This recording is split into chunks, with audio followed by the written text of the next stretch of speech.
आंखौ बेफोरबायदि रावबो नुफेराखै आंनि गोसो गोरबोनिफ्राय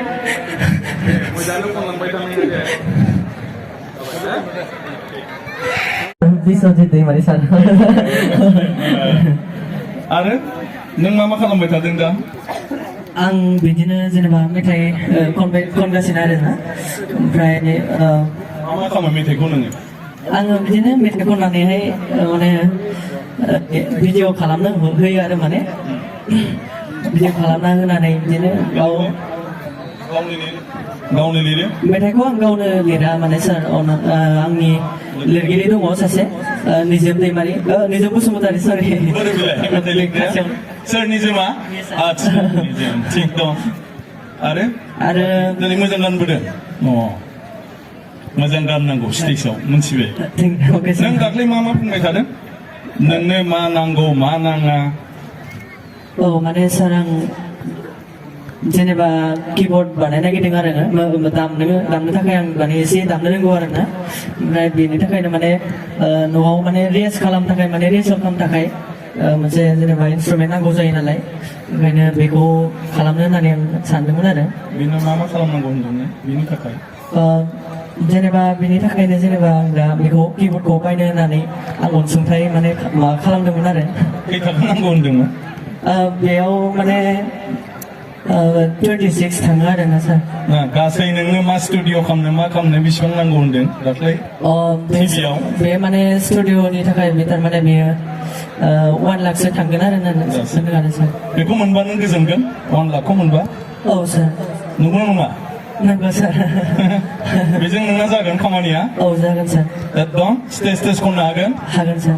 नै नोंनो आं दा 1 लाख होबाय दा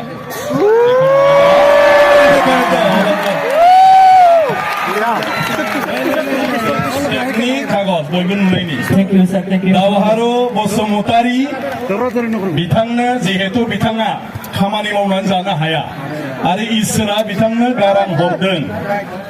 बयबो आलाप सबे देखा बुवाखै इसोरा बेनो गारां हरदों आरो गारांजोंनो बियो जालांनांगोन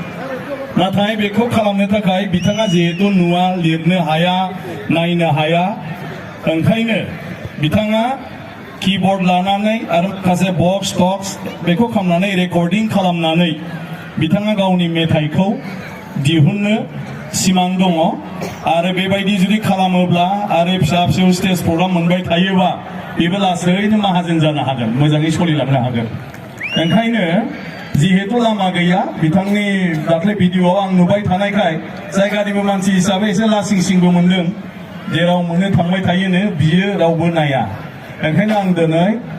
जोंनि आसाम बिधान सभानिफ्राय बिथांनो बे स्टुडिअखौ बानायना लानानै सोलिलांनो थाखाय 1 लाख थाखानि चेक बिथांनो दिनै होफैबाय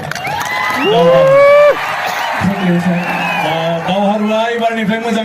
मोजां मेथाइखौ खनसिलांबाय थानांसिगोन हागोन ना हाया दे दा मोजां मेथाइ সকলে হয়তো বুজি পোৱা নাই আমাৰ দাওহাৰু বসুমতাৰী গান গাই ধুনীয়াকৈ কিন্তু তেওঁ দেখা নাপায় কিন্তু ঈশ্বৰে তাক ধুনীয়া কণ্ঠ দিছে যিটোৱেদি তেওঁ চলিব পাৰে কিন্তু তেওঁ চাব নোৱাৰে লিখিব নোৱাৰে আৰু তাৰ কাৰণে প্ৰেক্টিছ কৰাত অসুবিধা হয় আৰু টকা পইচা অভাৱৰ কাৰণে তেওঁ নিজৰ গানটো প্ৰচাৰ কৰিব নোৱাৰে সেইটোৰ কাৰণে তেওঁৰ এটা পৰিকল্পনা আছে নিজে ঘৰত সৰুকৈ ষ্টুডিঅ' কৰি তাতে कीबोर्ड লৈ ফালে ৰেকৰ্ডিং কৰি এই গানবোৰ তেওঁ প্ৰচাৰ কৰিব গতিকে ইয়াৰ কাৰণে তেওঁ কৈ আছে যে 1 লাখ টকা হলে তেওঁৰ জীৱনটোত এইখিনি কাম তেওঁ কৰি যাব পাৰিব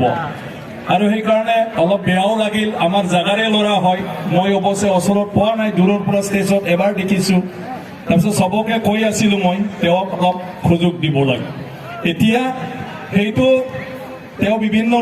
আমাৰ পোৰ্টেল নিউজ বিলাকতো কৈছে মনৰ কথা আৰু সেইকাৰণে আজি অসম বিধানসভাৰ তৰফৰ পৰা তেওঁক 1 লাখ টকা এইটো অনুদান দিয়া হৈ গ'ল যিটোৱেদি তেওঁৰ সপোনটো বাস্তৱত কৰিব পাৰে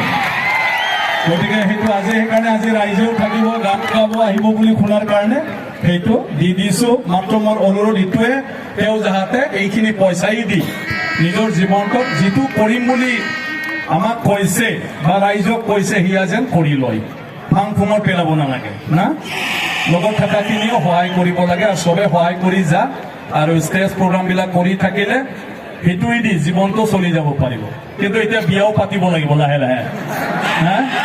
বেলেগৰ ওপৰত আশা কৰি থাকে এটা বিয়া পাতি দিব লাগে ভালদৰে গতিকে লাহেকৈ চবে কইনাও চাই দিব লাগিব তাত সেইটো গতিকে সেইখিনি দিলেও এতিয়া ধুনীয়াকৈ গান এটা শুনাই দি ৰেষ্ট ল'লে হয় थैंक यू सर नोंथाङा जेसेबां लुबैदों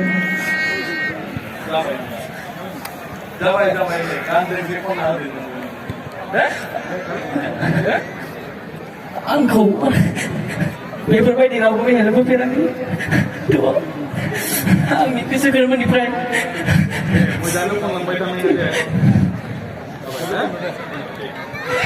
एकदम दे रायजोफोरनि आशीर्बाद दं